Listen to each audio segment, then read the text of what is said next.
नमस्कार दोस्तों। आज हम लोग बात करने जा रहे रेलवे स्टॉक्स के बारे में और बात करेंगे आरवीएनएल, आईआरएफसी और आईआरसीटीसी के बारे में ना। बहुत लोगों ने निवेश किया और स्टॉक्स अगर आप देखो तो 50 to 60% डाउन है अपने टॉप से। तो क्या करना है, होल्ड करना है या सेल करना है, बाय करना है? क्योंकि वैल्यूएशन देखो तो हाँ, थोड़े रीजनेबल हो रहे हैं लेकिन इतने भी रीजनेबल नहीं है। अगर हम लोग मैं बात करूँ जो आरवीएनएल है, देखो प्रॉब्लम क्या हो रहा है कि इन सब कंपनीज के साथ कि इनिशियली ये स्टॉक इतने भाग चुके थे जब वो रेलवे थीम चली थी, और बाद में 1.5 2 साल से तो ये स्टॉक चले ही नहीं है। अब वही होता है कि जब आप स्टॉक बहुत भाग जाता है, वैल्यूएशन स्ट्रेट हो जाता है और लेकिन फिर परफॉर्मेंस आपका मैच नहीं होता है, तो ये दिक्कत आती है। और यही दिक्कत ये तीनों स्टॉक्स में हो रही है। ऑफ कोर्स अगर हम लोग जो आईआरसीटीसी, सॉरी चलो पहले आरवीएनएल से बात करते हैं, तो आरवीएनएल की बात करें तो एक समय पे वो 150 के पी पे चल रहा था। अभी 50 55 के पी पे है। तो आप लोग बोले चलो नीचे तो आ गया, लेकिन भाई एग्जीक्यूशन देखो, 3 साल से ना सेल्स और प्रॉफिटेबिलिटी कोई बढ़ा ही नहीं है, यानी नेगेटिव रिटर्न आ रहा है उसमें। सेम चीज आईआरसीटीसी भी देखे तो वो भी एक समय पे अच्छे खासे ऊपर था, उसका भी 100 के ऊपर भी था, अभी 30 के आसपास है। इवन जो आईआरएफसी 2.2 के प्राइस टू बुक वैल्यू, एक समय 5 पे प्राइस टू बुक वैल्यू पे थे, तो नीचे आ गया है। लेकिन द मेन थिंग इज के ये जो परफॉर्मेंस जो अभी जो स्लैक हुआ है, क्या वो कंटिन्यू होगा? That is the main thing, और वही हम लोग डिटेल में बात करते हैं। आगे जाने से पहले जनरल डिस्क्लेमर जो मेरे को सेबी का देना पड़ता है कि भाई यहाँ जो भी डिस्कस हो रहा है सिर्फ आपके नॉलेज के लिए, यहाँ कोई रिकमेंडेशन नहीं है। अगर आप चाहते हो तो आप हमारा स्मॉल केस देख सकते हो जहाँ हम लोग हमारे सभी रिकमेंडेशन होते हैं। और आप know you can go to see a Tapan dot small case dot com, वहाँ अगर आप देखें तो रिटर्न भी अच्छा है। और नो 400 प्लस जीएससी से स्टार्ट होता है, काफ़ी नॉमिनल वैल्यू से स्टार्ट होता है। You can go and check it out. Okay, so now coming back to इन तीनों स्टॉक्स के बारे में जो हम लोग बात कर रहे हैं, तो देखिए पहले एक बार थोड़ा समझ भी लेते हैं, बिजनेस मॉडल भी समझ ले, और एक एक पॉइंट पे हम लोग थोड़ा डिटेल में बात करेंगे। आपके कोई क्वेश्चंस है तो जरूर डालिए। आपके पास अगर ये तीनों में से कोई स्टॉक है, ये तीनों तो भी लिखिएगा जरूर कौन से लेवल पे है, और मैं आपके क्वेश्चंस एट द एंड ले लूंगा। चलिए पहले आरवीएनएल की बात करें तो आपको पता है कि वो रेलवे ईपीसी कॉन्ट्रैक्ट का है और उसके पास अच्छी खासी ऑर्डर बुक है। One of the monopoly stock, five five times order book value है पूरे एनुअल टर्नओवर का, ऑलमोस्ट 99,000 के आसपास करोड़ का। और वो प्रोजेक्ट एग्जीक्यूशन करता है। ऑफ कोर्स मोनोपोली नहीं है, एसेट लाइट बिजनेस नहीं है, बट कैपेक्स हैवी बिजनेस है।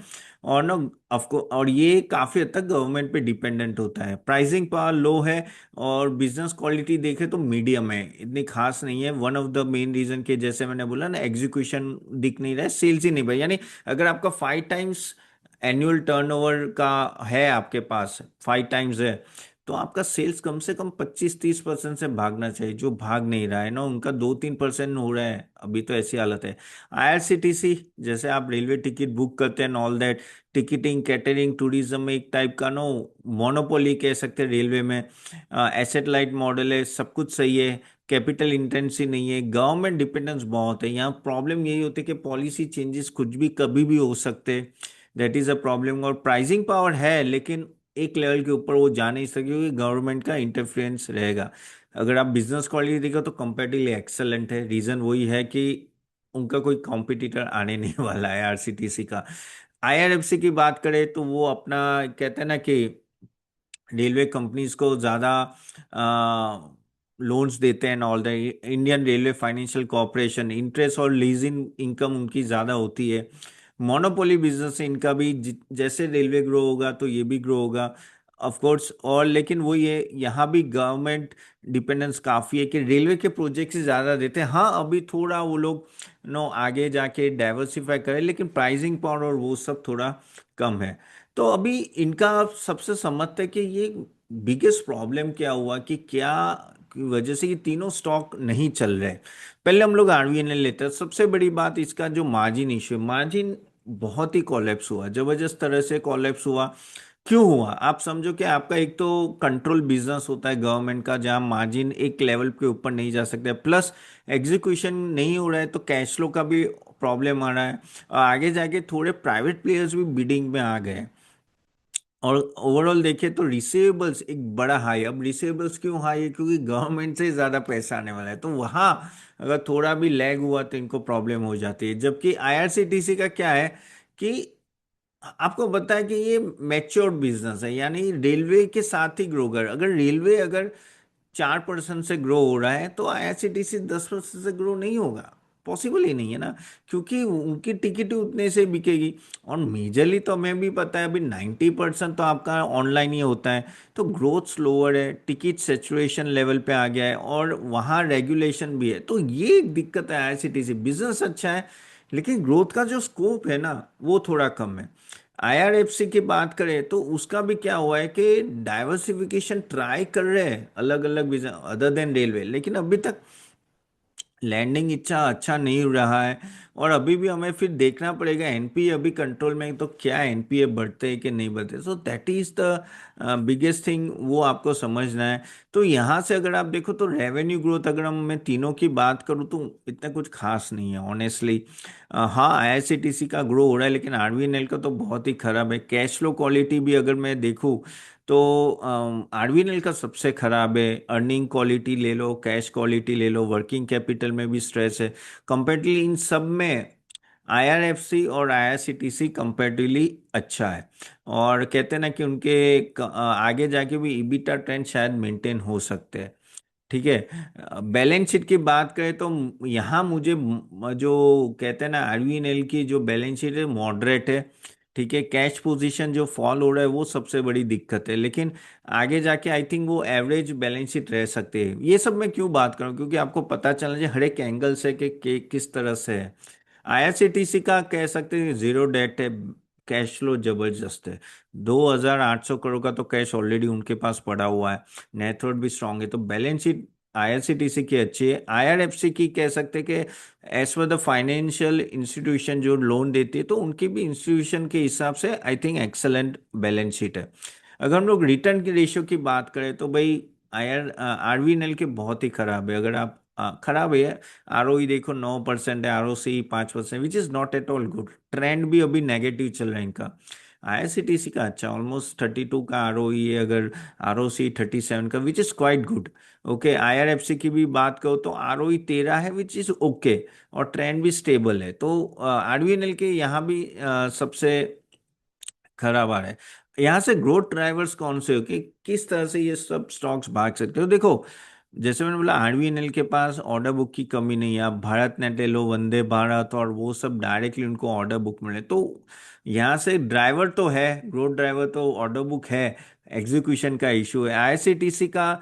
बस वही है कि टूरिज्म अगर भागने लगे तो उनको और थोड़ा कह सकते हैं थोड़ा पुश होगा परसेंटेज ग्रोथ में। ओके, और जो उनके बॉटल सिस्टम है ना बॉटलिंग का, जैसे रेल नीर उनका जो बॉटलिंग है, यानी मिनरल वाटर जो थे, वो देखना पड़ेगा कैसे आगे रहेगा। और पेमेंट एग्रीगेटर की तरह से वो भी बढ़ रहे हैं। लेकिन सबसे बड़ा अगर ट्रिगर जहाँ जो यहाँ दिख रहा है बड़ा ग्रोथ सेक्टर हो सकता है वो है आरएफसी का, क्योंकि वो मेट्रो प्रोजेक्ट और इंफ्रा फाइनेंसिंग पे जा रहे हैं, सीपीएसयू फाइनेंसिंग में भी जा रहे हैं। तो अगर वो सेगमेंट इन लोगों का ग्रो हो गया आईआरएफसी का तो वो एक बड़ा होगा, लेकिन अभी तक हुआ नहीं है। That is the problem.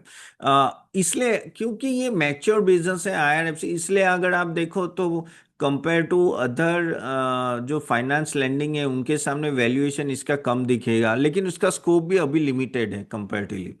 Order book जैसे मैंने बोला कि सबसे अच्छा आरवीएनएल क्या है, बाकी दोनों के मॉडरेट है। आईआरसीटीसी में ऑर्डर बुक देखा नहीं जाता है, तो वो कोई प्रॉब्लम है ऑलमोस्ट। अब अगर हम लोग एयूएम की बात करें तो आईआरएफसी का तो 5 करोड़ का तो एयूएम है literally.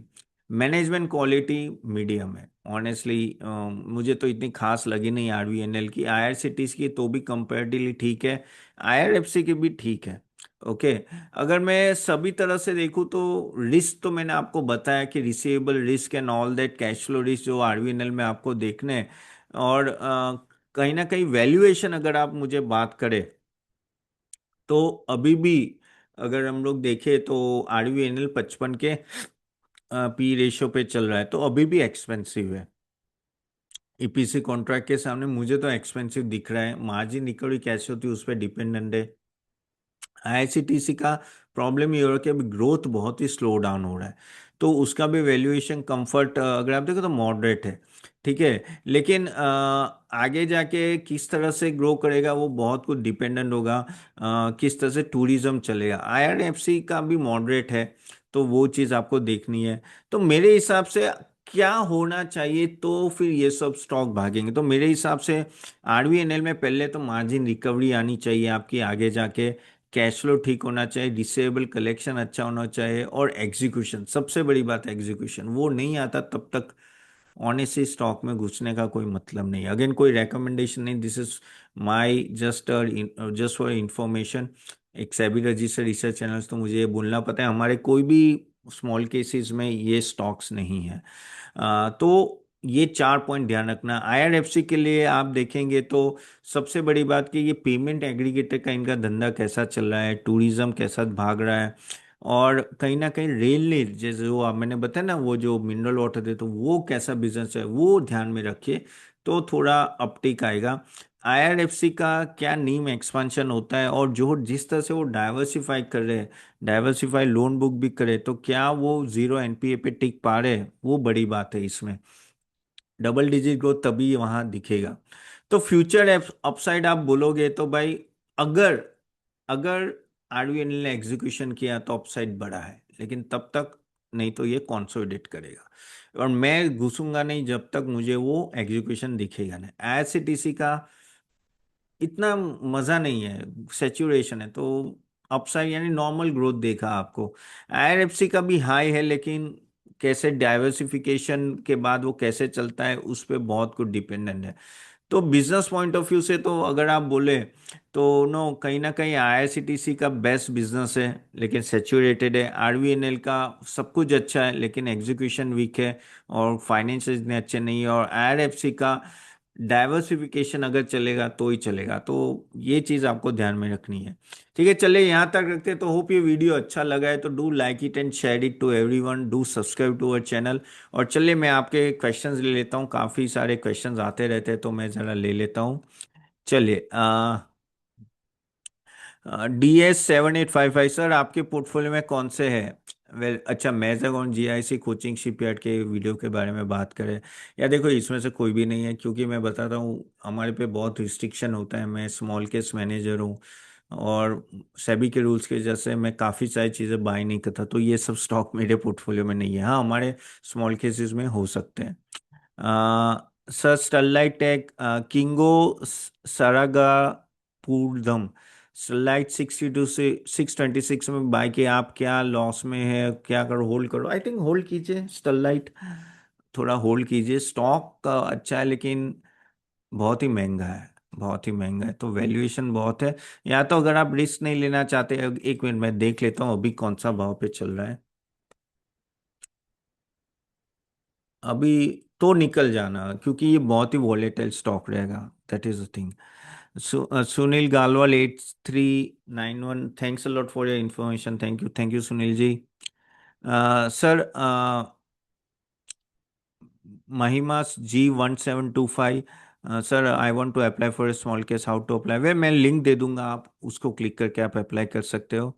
Rajesh G T2B, I appreciate, please analyse motion jewellers, मोती सन ज्वेलर्स, सॉरी सॉरी, मोती सन ज्वेलर्स। ये देखो ज्वेलरी बिजनेस अच्छा खासा, ये देखो ये बहुत ही भागा है, और अगर मैं वैल्यूएशन देखूं तो इतना हाई नहीं है। अगर मैं इसका रिजल्ट एंड ऑल दैट देखूं, ठीक है, प्रॉफिटेबिलिटी ठीक ठाक आ रही, रेवेन्यू में ग्रोथ नहीं है, लेकिन आई थिंक होल्ड कीजिए आप, इसको आप होल्ड कर सकते हो। ठीक है। बीसोफिना, HB2DF, Vikram solar, Oriana power, KPI green, एल्वेक्स, two bets, share your opinion. I think KPI green और ओरियाना पावर आप रखिए, केपीआई ग्रीन रखिए, बाकी सब में मैं थोड़ा इतना बुलिश नहीं हूँ। Mukesh dot Sangani, Tata power hold कीजिए, कोई दिक्कत नहीं लग रही है। Much melody, sir please make a video on HLBL, okay, will I sure try to make a video on that for sure, लेकिन अभी आई थिंक अगर आपके पास है तो होल्ड कीजिए। चले लास्ट क्वेश्चन ले लेते हैं। ई फेम का 8683, आई हैव सुजलॉन। सुजलॉन अच्छा है, आई थिंक ओवरऑल ग्रो करेगा, I am positive on that. तो आप होल्ड कर सकते हो। अगेन कोई रिकमेंडेशन है, प्लीज रिसर्च करके इन्वेस्ट कीजिएगा। सो चलिए, thank you very much guys for joining, और बाद में आराम से मिलते हैं, and see you then, bye bye.